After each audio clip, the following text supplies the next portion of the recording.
तो अभी हमने पढ़ा था स्क्रीनिंग इफेक्ट और इफेक्टिव न्यूक्लियस चार्ज। अब इन दोनों को रिलेट करने के बाद एक क्वेश्चन बनता है सो कि बहुत पूछा जाता है, यानी कि पीरियोडिक टेबल में एक एक्सेप्शन है कि एल्युमिनियम का साइज गैलियम से बड़ा क्यों होता है या नियरली सेम क्यों होता है। जब भी हम पीरियोडिक टेबल में आए तो ग्रुप 13 के एलिमेंट हैं दोनों, बोरॉन, बोरॉन के नीचे होता है एल्युमिनियम और ये होता है गैलियम। ऐसे ही 14 में कार्बन,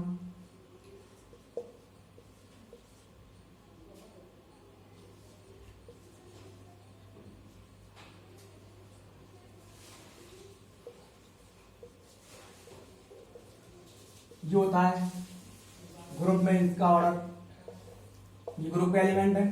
अब हमने देखा कि ग्रुप में जब नीचे आते हैं तो साइज, एटम्स का साइज बढ़ता जाता है, लेकिन यहाँ पर एक एक्सेप्शन है जो कि गैलियम का साइज एल्युमिनियम से छोटा है या हम कहें नियरली सेम है।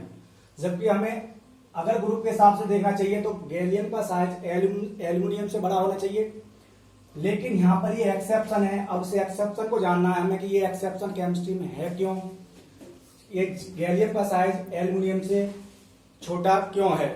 या हम कहें इसके ऊपर कई क्वेश्चन बनते हैं कि भाई Ga is smaller in size than aluminium, या हम कहें विच एटम इज लार्जेस्ट, इस ग्रुप में दोनों की बात करें तो विच एटम इज लार्जेस्ट, या हम कहें why does aluminium and gallium has same covalent radius, या फिर कहें why is the electronegativity of gallium greater than aluminium. तो इसके ऊपर रीजन जानना है। तो इसके रीजन को जानने के लिए हमें अभी जो पढ़ा था स्क्रीनिंग या सील्डिंग या इफेक्टिव न्यूक्लियर चार्ज, दोनों को रिलेट करना है। तो हम देखते हैं एल्युमिनियम का एटॉमिक नंबर जो कि 13 है और गैलियम का एटॉमिक नंबर जो कि 31 है। अगर इसका इलेक्ट्रॉनिक कॉन्फ़िगरेशन करें तो इसका इलेक्ट्रॉनिक कॉन्फ़िगरेशन होगा, और इसका अगर इलेक्ट्रॉनिक कॉन्फ़िगरेशन करें तो इसका होगा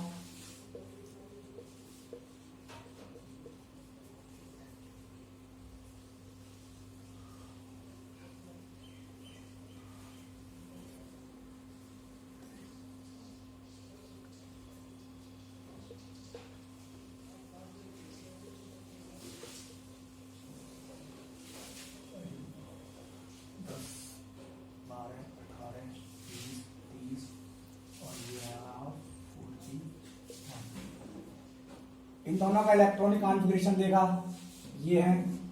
अब यहां पर हम दोनों को एक चीज समझते हैं, जेड स्क्रीनिंग इफेक्ट क्या था, यानी कि अंदर वाले सेल के इलेक्ट्रॉन से आउटर मोस्ट सेल पर रिपल्सन भाई स्क्रीनिंग इफेक्ट या शील्डिंग इफेक्ट था।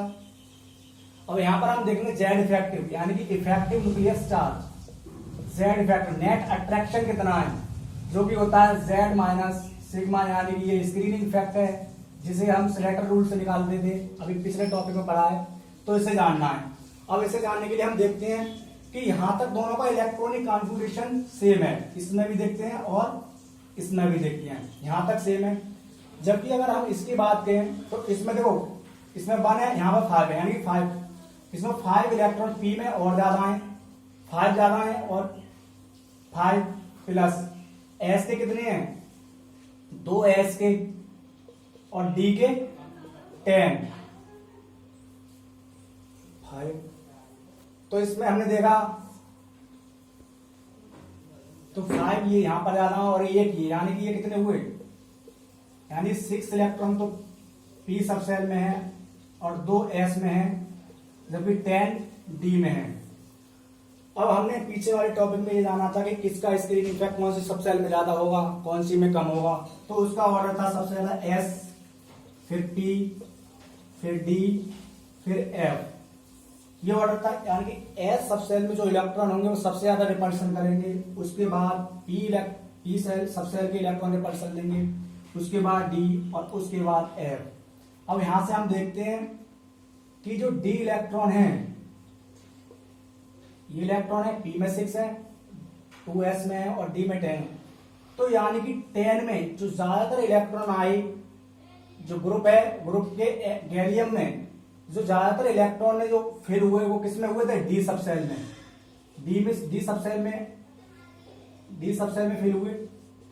अब हमने देखा डी सब सेल में फिल हुए, डी का रिपल्सन जो है, मतलब डी सब सेल वालों का रिपल्सन इन सबसे बहुत कम होता है।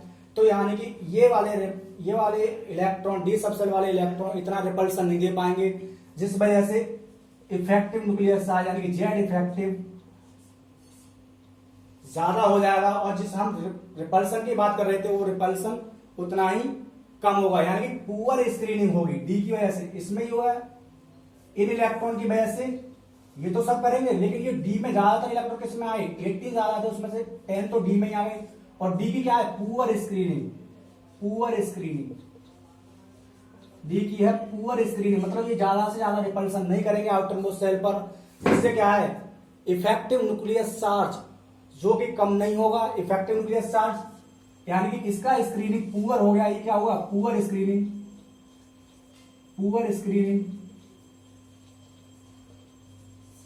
हम जो एक्सपेक्ट कर रहे थे उससे इसने कम स्क्रीनिंग दी, यानी कि रिपल्सन कम दिया, जिस वजह से इफेक्टिव न्यूक्लियर चार्ज अपने आप बढ़ जाएगा। और जब इफेक्टिव न्यूक्लियर चार्ज बढ़ जाएगा तो आउटर मोस्ट सेल के ऊपर न्यूक्लियस का अट्रैक्शन बढ़ जाएगा। तो इस वजह से इसका जेड इफेक्टिव ज्यादा हो गया, इसका जेड इफेक्टिव ज्यादा हो गया क्योंकि पुअर स्क्रीनिंग आई, इफेक्टिव न्यूक्लियर चार्ज बढ़ा।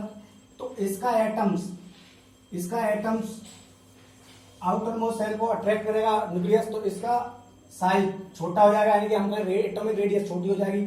जबकि इसमें स्क्रीनिंग इतनी नहीं हुई, तो एल्यूमिनियम का साइज इसकी कंपैरिजन में बड़ा हो जाएगा। ये एल्यूमिनियम का होगा और ये गैलियम का होगा।